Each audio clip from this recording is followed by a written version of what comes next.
ধারাবাহিকের শুরুতে দেখা যাচ্ছে অর্জুন তো গঙ্গার হাতে আংটিটা পরিয়ে দিচ্ছে আর বলছে, তোমার জন্য আংটি নিয়ে এসেছিলাম, ভেবেছিলাম তোমাকে পরাবো। কিন্তু হঠাৎ করে গঙ্গার তো ঘুম ভেঙে যায়। এটা তো পুরোটাই স্বপ্ন ছিল। গঙ্গার ঘুম ভাঙতেই দেখতে পায় টেবিলের মধ্যে সেই আংটির বক্সটা আছে। বক্সটা খুলেই আংটিটা তার নিজের আঙুলে পরে দেখতে থাকে।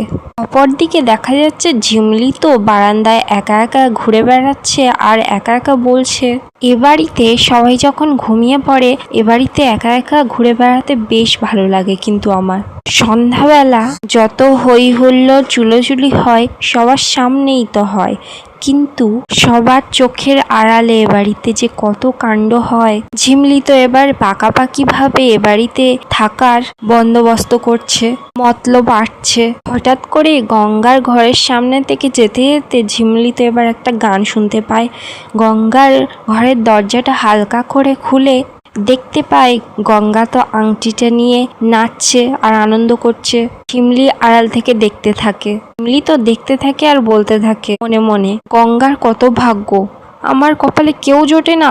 দেখতে দেখতে ঝিমলি তো রাগে ওখান থেকে চলে যায়। এদিকে তো দেখা যাচ্ছে গঙ্গা তো আনন্দ করেই যাচ্ছে, আর ঝিমলি যখন চলে যেতে যাবে হঠাৎ করে মেঘনাথের ঘরের দিকে লক্ষ্য পড়ে। দেখতে পায় মেঘনাথের গায়ের থেকে চাদরটা তো সরে আছে, আর একা একা মনে মনে বলছে, এ কি, এ বাড়িতে মেঘনাথ বাবুর গায়ের চাদর ঠিক করে দেওয়ার মতো কেউ নেই। এই বলে তো দেখতে থাকে। অন্যদিকে দেখা যাচ্ছে শালু তো ঘর থেকে বার হয়েই দেখতে পায় ঝিমলি মেঘনাথের ঘরের সামনে দাঁড়িয়ে আছে আর মনে মনে ভাবে, এ কি, গঙ্গার বোন এখানে হঠাৎ মেঘনাথের ঘরের সামনে? কি দেখছে, এ তো অন্য গল্প মনে হচ্ছে। এদিকে তো ঝিমলি মনে মনে ভাবতে থাকে মেঘনাথের ঘরের ভেতর ঢুকবে কি না। শেষ পর্যন্ত অনেক ভাবনা চিন্তা করে তো ওখান থেকে চলে যায়। এদিকে তো শালু আড়াল থেকে দেখছিল, হঠাৎ বার হয়ে এসে ঝিমলি চলে যাওয়ায় ওখানে দাঁড়িয়ে দাঁড়িয়ে একা একা বলে, এবার শালু চারিদিকে চোখ কান খোলা রাখতে হবে। যতটা বোকা তুই, মানে যতটা তুই বোকা সেজে থাকিস অতটা তুই তো বোকা নোস। এবার রেফারি হয়ে খেলার বিচার করতে হবে তোকে। এবার তোর আসল রূপটা তো জেনে যাবে শালু, তোর কি হবে। এই বলে তো শালু শয়তানিভাবে বলতে থাকে। পরের দিন সকালবেলা দেখা যাচ্ছে মেঘনাথ, অহনা, শালু ব্রেকফাস্ট টেবিলে তো আগে থেকেই আছে। হঠাৎ ঝিমলি তো ব্রেকফাস্ট তৈরি করে মেঘনাথের জন্য নিয়ে আসে আর মেঘনাথকে এসে বলে, আপনি তো এইসব পছন্দ করেন। অহনা তখন একটু কেশে বলে, বাবা, ঝিমলি এই কদিনে মেঘনাথদার পছন্দ অপছন্দ বুঝে গেছে গো। শালুও তো তখন বলতে থাকে, যাক, এ বাড়িতে আমার ঠাকুরপোর কেউ তো আছে অপছন্দ পছন্দটা খেয়াল করে। বাড়িতে তো সবাই হেলাফেলা করে।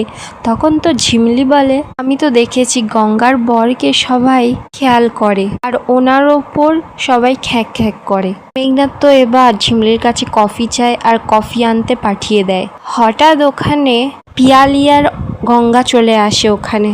এসেই গঙ্গা দেখে অহনাও তো ওখানে আছে, দেখেই তো রেগে যায়, একা একা গজগজ করতে থাকে। তখন তো অর্জুনও ওখানে চলে আসে। অর্জুন তো এসে পিয়ালির কাছে কফি চায়। পিয়ালি তো কফি আনতে চলে যায় অর্জুনের জন্য। এদিকে গঙ্গা অর্জুনকে প্রসাদ দিতে শালু তখন বলে, এক যাত্রায় পৃথক ফলে না, প্রসাদটা কি শুধু একজনের প্রাপ্য। তখন তো এবার ঝিমলিও গঙ্গার কাছে আসে আর এসে বলে, গঙ্গা, তুই ওদেরকে প্রসাদ দিবি না? গঙ্গা তো তখন বলে, হ্যাঁ অবশ্যই দেব, বলে তো সবার হাতে এক এক করে প্রসাদ দেয়। এখানে তো উদয়ন চলে আসে আর এসে উদয়ন তো গঙ্গাকে বলে, সেই রেস্টুরেন্টের দিন তুমি কি মেটে চচ্চড়ির ম্যাজিক দিয়েছিলে বলো তো? প্রত্যেক দিন 50 প্লেট অর্ডার আসে। অন্যদিকে শালু আর অহনা তো একা একা আস্তে আস্তে বলতে থাকে অহনা শালুকে, তোমার বরের না দিন দিন স্ট্যান্ডার্ডটা উঁচুতরের থেকে নিচে নেমে যাচ্ছে, ভেরি স্যাড। গঙ্গা তো এবার আস্তে আস্তে করে অর্জুনের কানে কানে বলে, স্যার, একটা সিল্কেট কথা ছিল। অর্জুন তো তখন আস্তে আস্তে বলে, কথাটা সিল্কেট নয়, কথাটা সিক্রেট। গঙ্গা তো তখন অর্জুনকে বলে, একটা ব্যবস্থা করার ছিল, আপনাকে বলেছিলাম না থানায় ব্যবস্থা করে রাখার জন্য, ব্যবস্থা করেছিলেন? অর্জুন তো তখন জিজ্ঞাসা করে, কিসের ব্যবস্থা? অর্জুন তো তখন বলে, আমাকে আবার জ্বালাবে না, আমার থানায় ওসব হবে না, তোমার যেখানে পোস্টিং হবে সেখানেই মন দিয়ে ডিউটি করবে। তখন তো গঙ্গা বলে, আমি জানি স্যার, আপনি সব ব্যবস্থা করে রেখেছেন।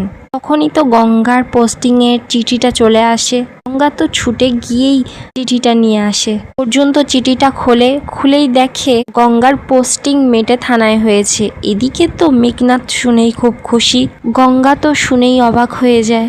অন্যদিকে মেঘনাথ তো ভাবে সে আগে থাকতেই পুলিশ অফিসারের সাথে কথা বলে গঙ্গার যাতে মেটে গঙ্গাতে পোস্টিং হয় ব্যবস্থা করে রেখেছিল। এদিকে তো সবাই মেটে গঙ্গা শুনে তো অবাক হয়ে যায়। তখন ঝিমলি অর্জুনের কাছে এসে বলে, কেন মেটে গঙ্গায় পোস্টিং হতে পারে না? অর্জুন তখন মেঘনাথকে শুনিয়ে বলে, মেটে গঙ্গার অসুবিধা হতে পারে না, কিন্তু আসলে মেটে গঙ্গা থানা তো, তাই ভাবছিলাম। তখনই মেঘনাথ অর্জুনের কাছে গিয়ে বলে, তুই কি এখনো আমাকে সন্দেহ করে যাবি?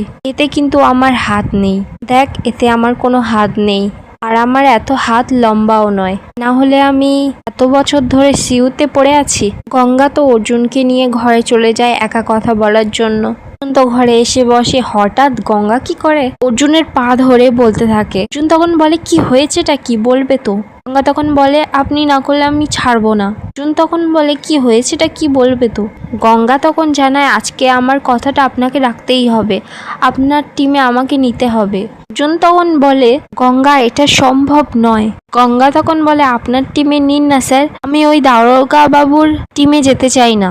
উনি না কিছু বললেও আমি জানি ওই কলকাঠিটা উনি নাড়ছেন। অর্জুন তখন গঙ্গাকে বলে, তুমি কি কাবাডি খেলছো নাকি?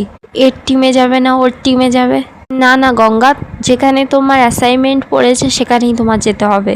গঙ্গা তখন বলে, তাই তো বলছি স্যার, ডিউটি হবে না মন দিয়ে, তার থেকে বরং আপনার টিমে নিয়ে নিন, আপনি তো বড়সড় কমিশন। অর্জুন তো তখন এসে বলে, কি বললে? গঙ্গা তখন বলে, গঙ্গা সব জানে, আপনি অনেক বড় পুলিশ কমিশন। অর্জুন তখন রেগে রেগে বলে, এই শিখলে তুমি ট্রেনিংয়ে গিয়ে, এই শিখলে?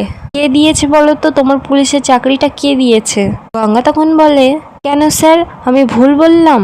অর্জুন তখন বলে, পুরোটাই ভুল, কথাটা হবে পুলিশ কমিশন, আর তাছাড়া তো আমি পুলিশ কমিশনার নই, আমি তো এসিপি। ওর থেকে বরং তুমি যেখানে পোস্টিং হয়েছে সেখানে মেঘনাথের আন্ডারে মন দিয়ে কাজ করো, তারপর দেখবে যখন বড় বড় কেস সলভ করবে তখন নয় আমি বলে দেখবো এই মেয়েটাকে আমার টিমে দিতে। গঙ্গা তখন বলে, তাহলে কি করব স্যার এখন? অর্জুন তো তখন বলে, কেন মন দিয়ে ডিউটি করবে? শোনো গঙ্গা, ওই থানায় মেঘনাথই তোমার সিনিয়র, তাই ও যা কাজ দেবে তোমাকে করতে হবে। একটা কথা মনে রেখো, এই ডিপার্টমেন্টে কিন্তু আমার মাথা উঁচু, তাই তুমি আমার মাথা নিচু করো না, আর কিন্তু একটা সম্মান আছে, মাথায় থাকবে। বলেই তো অর্জুন ওখান থেকে চলে যায়। অপরদিকে দেখা যাচ্ছে গঙ্গার মা মিনতি আর পাড়ার সবাই তো গঙ্গার জন্য অপেক্ষা করে বসে আছে। গঙ্গা তো তখন ওখানে চলে আসে। গঙ্গা তো ওদের সাথে কথা বলতে ব্যস্ত হয়ে যায়। এদিকে অর্জুনও তো সেখানে চলে আসে আর মিনতির হাতে গিফট এনে দেয়। আর এখানেই আজকের পর্বটি শেষ হয়ে যায়। ভিডিওটা কেমন লাগলো কমেন্টে জানাতে ভুলবেন না।